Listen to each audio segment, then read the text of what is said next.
38. The house is in the house. It was a fight to the death, and I felt great. Every move was perfect. Every strike was so much fun, I wanted to laugh out loud. Set grew in size until he was larger than me, and his iron staff the size of a boat's mast. His face would flicker, sometimes human, sometimes the feral maw of the Set animal. We clashed swords against staff, and sparks flew. He pushed me off balance, and I smashed into one of his animal statues, which toppled to the floor and broke. I regained my balance and charged, my blade biting into a chink of Set's shoulder guard. He howled as black blood seeped from the wound. He swung his staff, and I rolled before the strike could split my head.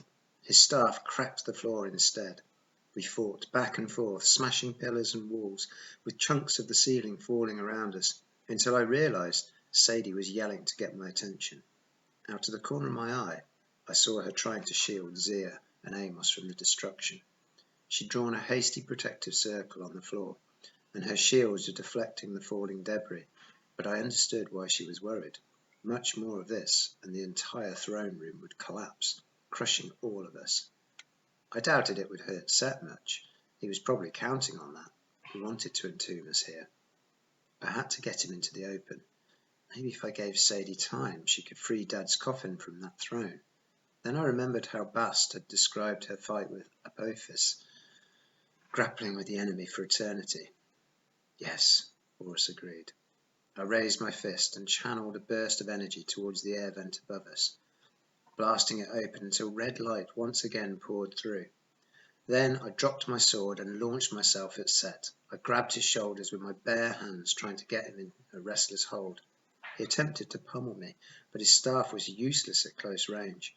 He growled and dropped the weapon, then grabbed my arms. He was much stronger than I was, but Horus knew some good moves. I twisted and got behind Set, my forearm slipping under his arm and grabbing his neck in a vice. We stumbled forward, almost stepping on Sadie's protective shields. Now we've got him, I thought. What do we do with him? Ironically, it was Amos who gave me the answer. I remember how he turned me into a storm, overcoming my sense of self by sheer mental force. Our minds had had a brief battle, but he had imposed his will with absolute competence, imagining me as a storm cloud, and that's what I'd become. A fruit bat, I told Set. No, his mind yelled, but I'd surprised him. I could feel his confusion, and I used it against him. It was easy to imagine him as a bat, since I'd seen Amos become one when he was possessed by Set. I pictured my enemy shrinking, growing leathery wings, and an even uglier face. I shrank too, until I was a falcon with a fruit bat in my claws. No time to waste. I shot towards the air vent, wrestling with the bat as we spun in circles up the shaft, slashing and biting. Finally, we burst into the open, reverting to our warrior forms on the side of the red pyramid. I stood uneasily on the slope. My avatar shimmered with damage along the right arm, and my own arm was cut and bleeding in the same spot. Set rose, wiping black blood from his mouth. He grinned at me, and his face flickered with the snarl of a predator. You can die knowing you made a good effort, Horus, but it's much too late. Look. I gazed out over the cavern, and my heart crawled into my throat. The army of demons had engaged a new enemy in battle. Magicians, dozens of them, had appeared in a loose circle around the pyramid and were fighting their way forward. The House of Life must have gathered all its available forces, but they were pathetically few against Set's legions.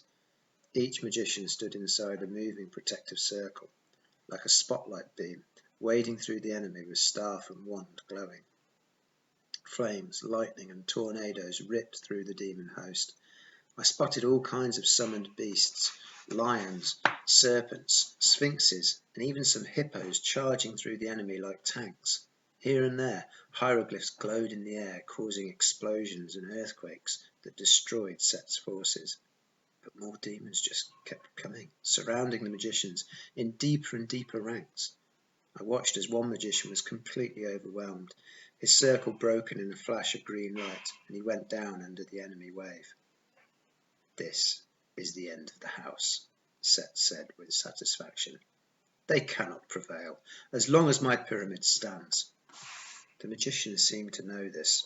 As they got closer, they sent fiery comets and bolts of lightning towards the pyramid, but each blast dissipated harmlessly against its stone slopes, consumed in the red haze of Set's power. Then I spotted the golden capstone. 4 snake-headed giants had retrieved it and were carrying it slowly but steadily through the melee. Set's lieutenant, Face of Horror, shouted orders to them, lashing them with a whip to keep them moving. They pressed forward until they reached the pyramid's base and began to climb. I charged towards them, but Set intervened in an instant, placing himself in my path. I don't think so, Horus, he laughed. You won't ruin this party. We both summoned our weapons to our hands and fought with renewed ferocity, slicing and dodging. I brought my sword down in a deadly arc, but Set ducked aside, and my blade hit stone, sending a shock wave through my whole body. Before I could recover, Set spoke a word. Ah, oui. Strike. The hieroglyphs exploded in my face and sent me tumbling down the side of the pyramid. When my vision cleared, I saw Face of Horror and the snake-headed giants far above me, lugging their golden load up the side of the monument, only a few steps from the top. No, I muttered. I tried to rise, but my avatar form was sluggish. Then, out of nowhere, a magician catapulted into the midst of the demons and unleashed a gale of wind. Demons went flying, dropping the capstone, and the magician struck it with his staff, stopping it from sliding. The magician was Desjardins. His forked beard and robes and leopard-skin cape was singed with fire, and his eyes were full of rage. He pressed his staff against the capstone, and its golden shape began to glow. But before Desjardins could destroy it, Set rose up behind him and swung his iron rod like a baseball bat. Desjardins tumbled, broken and unconscious, all the way down the pyramid, disappearing into the mob of demons. My heart twisted. I'd never liked Desjardins, but no one deserved a fate like that. Annoying, Set said, but not effective. This is what the House of Life has reduced itself to, eh, Horus? I charged up the slope, and again our weapons clanged together. We fought back and forth as grey light began to seep through the cracks in the mountain above us. Horus's keen senses told me we had about 2 minutes until sunrise, maybe less. His energy kept surging through me. My avatar was only mildly damaged, my attacks still swift and strong, but it wasn't enough to defeat Set, and Set knew it. He was in no hurry. With every minute another magician went down on the battlefield, and chaos got closer to winning. Patience, Horus urged. We fought him for 7 years the first time. But I knew we didn't have 7 minutes, much less 7 years. I wish Sadie were here, but I could only hope she'd manage to free Dad and keep Zia and Amos safe. That thought distracted me. Set swept his staff at my feet, and instead of jumping, I tried to back up. The blow cracked against my right ankle, knocking me off balance and sending me somersaulting down the pyramid's side. Set laughed. Have a nice trip. Then he picked up the capstone. I rose, groaning, but my feet were like lead. I staggered up the slope, but before I closed even half the distance, Set placed the capstone and completed the structure. Red light flowed down the sides of the pyramid with a sound like the world's largest bass guitar, shaking the entire mountain and making my whole body go numb. 30 seconds to sunrise, Set yelled with glee, and this land will be mine forever. You can't stop me alone, Horus, especially not in the desert, the source of my strength. You're right, said a nearby voice. I glanced over and saw Sadie rising from the air vent, radiant with multicolored light, her staff and wand glowing. Except Horus is not alone, she said, and we're not going to fight you in the desert. She struck her staff against the pyramid and shouted a name, the last words I'd ever expected her to utter as a battle cry.